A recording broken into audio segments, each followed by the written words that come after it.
Olá, meus amores, tudo bem com vocês? Aqui quem fala é a Juliana Rosa. Bem-vindos a mais uma vez ao meu canal. Hoje eu vou ler um livro para vocês que eu postei lá no Instagram, que a maioria das pessoas falaram que nunca leram. O livro se chama Amor Impossível, Possível Amor. O livro é de Pedro Bandeira e Carlo Queiroz Teles. Vou ler o primeiro e o segundo capítulo hoje, tá bom? O primeiro capítulo se chama O Vizinho da Casa 6. Sem coragem de abrir a cortina, Fernanda espiava mudanças das casas à frente, por uma fresta na janela do pequeno sobrado.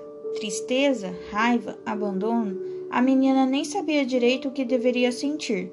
Somente a lágrima que escorria pelo seu rosto parecia saber o porquê escorria. Aquela era a casa 6 de Dona Silvia. Casinha simples, encravada na fileira de sobradinhos germinados e enfileirados ao longo da vila de Lilás. Uma vilazinha onde não havia nenhum lilás, só velhas fachadas de cores um pouco desbotadas. A casa 6 tinha sido também a casa de Clarice, sua melhor amiga, e a casa de Daniel. Ai, Daniel. Depois de chegar à escola, naquele início de tarde cinzenta e escura, Fernanda tinha assistido a tudo desde a chegada de um tal de oficial de justiça com documentos na mão.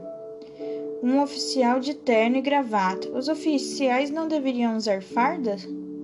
Pensava a menina enquanto via a Dona Silvia assinar os papéis de cabeça baixa, evitando olhar para a janela dos vizinhos, que, como Fernanda, naturalmente estavam espiando escondidos atrás de uma cortina da vila. Comentava-se há meses que aquela tragédia acabaria acontecendo mais cedo ou mais tarde. Viúva, 2 filhos para sustentar com uma magra pensão do falecido, Dona Silvia andava mal a pior. Mudança forçada, um tal de despejo por atraso de pagamentos de aluguel. Daniel e Clarice não faziam companhia à mãe naquele vexame. Já tinham partido há dias para a casa da avó, no interior. A única pessoa da família de Dona Silvia que vai continuar na vila é o Cotô, pensava Fernanda. Sorriu lembrando-se do cachorro, não é gente, mas às vezes até parecia. Não seria possível levar um vira-lata para o interior, e ela acabou ficando com os vizinhos da casa 4. Durante toda a mudança, Cotô ficou trancado no quintal ao lado, uivando feito um condenado. Au, au, au! Condenados não uivam, a não ser que sejam cachorros condenados a ficar para sempre longe dos donos.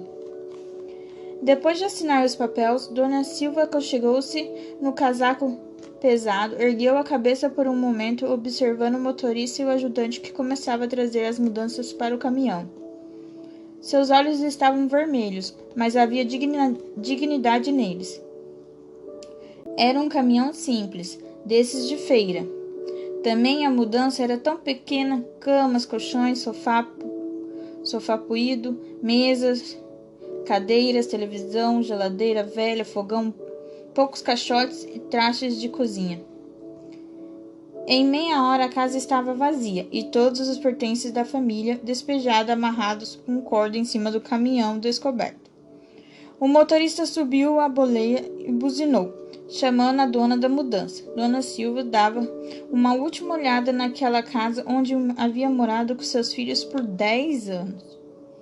Fernanda tinha 4. A menina lembrava-se de alegria da chegada de uma nova amiga, da mesma idade dela, Clarice, que agora partia, talvez para sempre. Clarice e Daniel, que já tinham 5 anos quando aquela família chegara à vila. Do outro lado da rua, Fernanda viu Dona Silvia estender o braço para entregar as chaves da casa ao oficial de justiça. Até aquele momento, os vizinhos tinham feito de conta que não estava acontecendo nada na casa 6. Mas o gesto de Dona Silvia pareceu despertar a todos a um só tempo. As portas se abriram porque ninguém podia mais adiar o momento triste das despedidas. E os moradores da vila foram chegando meio sem graça, cada um com um pote, uma cartinha e uma lembrança. Dona Silvia, ao lado do caminhão, recebeu a todos com um pequeno sorriso. Leve isso, Dona Silvia, é para a viagem, por favor, aceite. Obrigada. Entregue esta carta para Clarice. Esse disco eu comprei para o Daniel. Peça para eles se inscreverem. Peço sim, obrigada. Com a palma da mão, Fernanda arrancou a lágrima da face. Com a palma da mão, Fernanda arrancou a lágrima da face e despencou a escada abaixo, apertando na mão o bilhete que tinha escrito para Clarice, em que prometia visitar a amiga, quem sabe nas férias. Quando chegou ao lado do caminhão, sua mãe já estava lá abraçada com Dona Silvia. Nenhum dos moradores da casa 12 aparecia para a despedida. A casa da Graziele, aquela galinha fingida, vive fazendo de conta que é amiga. Deus me livre que os garotos pensem que eu me dou com ela. A gente tem a mesma idade, mas ela está com um corpo e usa cada roupa. Metade está sempre para fora, a parte de cima ou a de baixo. A tonta se preocupa demais parecer mais velha. Aproximou-se de Dona Silva, estendeu-lhe o bilhete e abraçou apertado. Este bilhete é para Clarice, Dona Silvia. Por favor, entregue para ela. Obrigada, Fernanda. Para Daniel, Fernanda não havia lhe trazido nada. Dona Silvia acenou uma última vez para seus vizinhos e embarcou na cabine junto com o motorista e o ajudante. O caminhão deu partida e foi embora, deixando na ruazinha da vila aquele grupo de pessoas que acenava timidamente, sem coragem para fazer qualquer comentário. Afinal, aquilo poderia ter acontecido com qualquer um deles. Ouvi dizer que a própria dona da casa vai se mudar para cá, arriscou a se sussurrar alguém depois que o grupo começou a se desfazer. Que nada, rebateu outra voz. A dona dessa casa deve ser uma capitalista, dessas que tem mais de 20 prédios de aluguel. Puxa, ainda bem que eu consegui a minha casinha pelo BNH. Faltam só 12 anos para pagar. Se fosse hoje, nem sei. O oficial de justiça trancou a porta da casa e olhou para minha mãe. O oficial de justiça trancou a porta da casa e olhou para a mãe de Fernanda. A senhora é a vizinha da frente? Sim, meu nome é Luísa. Por favor, dona Luísa, guarde essas chaves, pediu o homem, estendendo a mão. A senhora pode entregar para a proprietária? Ela vai passar aqui amanhã. Dona Luísa hesitou um pouco, mas acabou pegando a chave sem dizer nada. O homem falou baixinho. Eu sei que meu trabalho é desagradável, mas eu tenho que ganhar a vida, não é? Virou as costas meio sem jeito e entrou no carro e foi-se embora. Lá no quintal da casa 4, Cotó gania sem parar. Au, au! Capítulo 2. Adeus, Daniel. Fernanda estava sozinha, como gostava de ficar para saborear a sua adoração por Daniel. Assegurou-se de ter trancado a porta do... Pronto. Debaixo da cama, bem no fundo, lá estava a caixa de sapatos secreta. Ela mesma arrumava e varria o próprio quarto, por isso a sua mãe nunca descobrira a sua arca de tesouros de Daniel. Abriu a caixa e foi retirando lentamente, um a um, todos os pequenininhos pedaços de Daniel que conseguira colecionar. Primeiro, e acima de tudo, a foto. Uma foto pequena de carteira de estudante, furtada do quarto de Clarice. A foto já tinha uns 2 anos e Daniel mudara muito, mas era o mesmo Daniel. Em seguida, um envelopinho plástico transparente com cascas de lápis saídas do apontador de Daniel. A lembrança já estava esfacelada, mas estivera na mão de Daniel, não estivera? Por isso valia muito. Uma folha do fichário de Daniel surrupiada às escondidas, um trecho de anotação da aula de história, releu pela enésima vez, saboreando a letra do garoto. Garranchos? Também letra de homem, né? A fita cassete com a música preferida de Daniel, que Fernanda não podia ouvir, pois não tinha toca-fitas, mas sabia de cor, acorde por acorde, nota por nota, verso por verso, palavra por palavra. No fundo da caixa estava o canudinho de refresco. Daniel pusera os lábios naquele canudinho.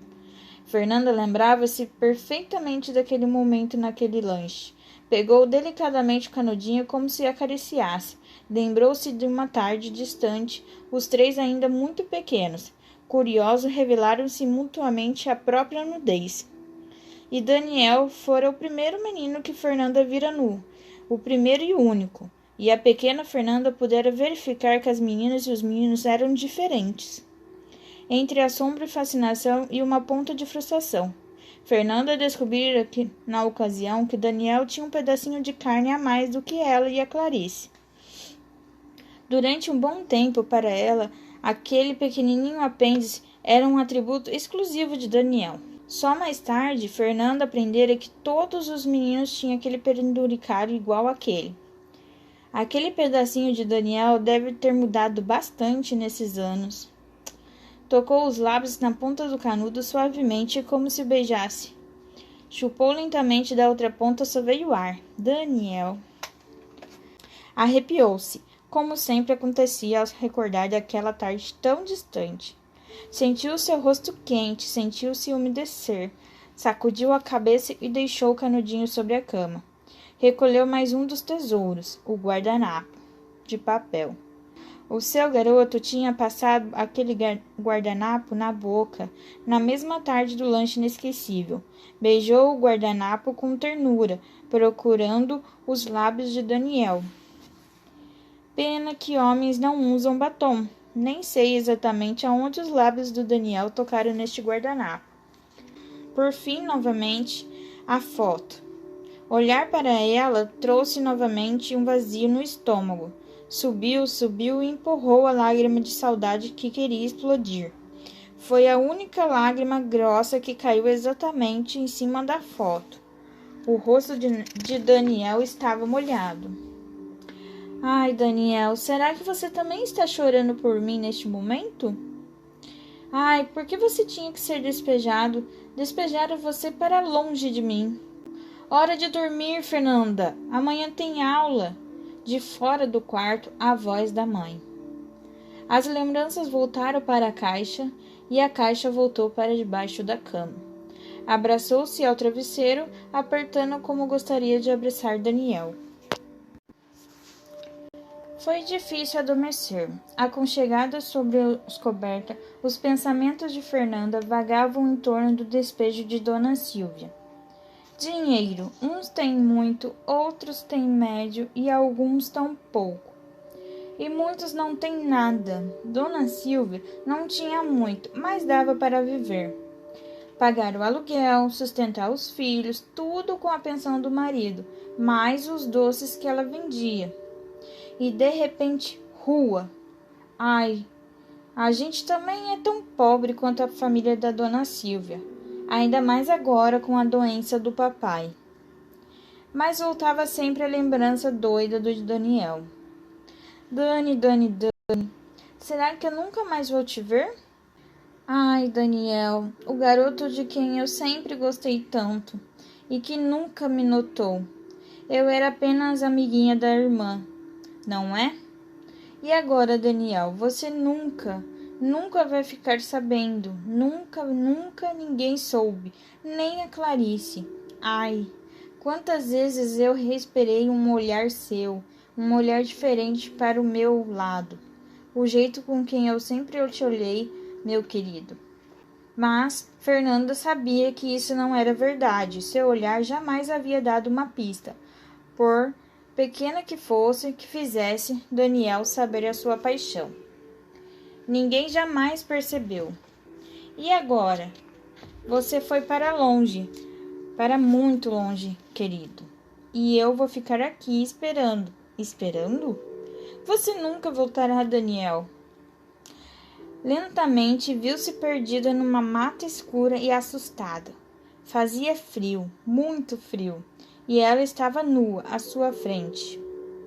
Erguia-se uma alta muralha de espinho. Fernanda sabia que tinha de passar por aquele muro, mas como? A parede de espinhos começou a se mexer.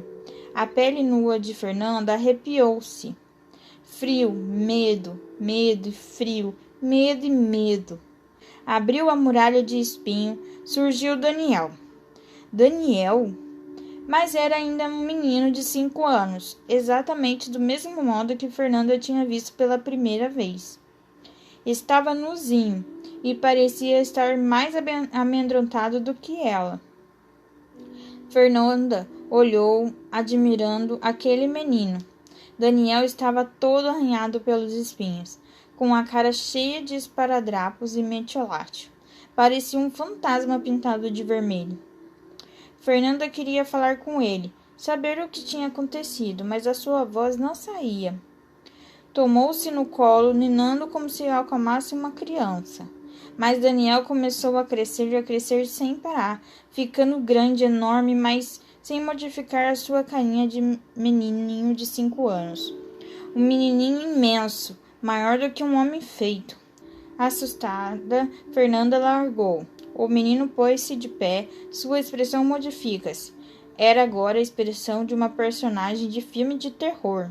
No rosto um sorriso macabro. Fernanda lembrou-se da história de tal Gulliver, que foi parar num país de gente muito pequenininha. Daniel parecia o Gulliver, e ela cada vez menor. Era uma donzela indefesa do mundo de Lilliput. Sorriso assustador, Daniel começou a avançar para ela. Era agora maior do que qualquer Gulliver, e o seu pé levantava-se, pronto para soltar todo o peso do seu corpo em cima da menina. Socorro! Ele vai me esmagar! Ele vai pisar em cima de mim, como se fosse uma barata! Socorro!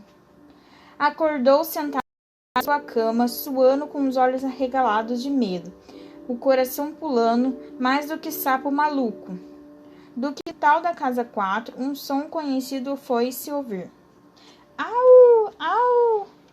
Cotó estava com o mesmo problema de Fernanda, saudade. Uma saudade que doía e não tinha jeito. Pobre cachorrinho, deve estar pensando no Daniel. Sentiu-se vontade incontrolável de uivar também, com a mesma saudade de Cotó.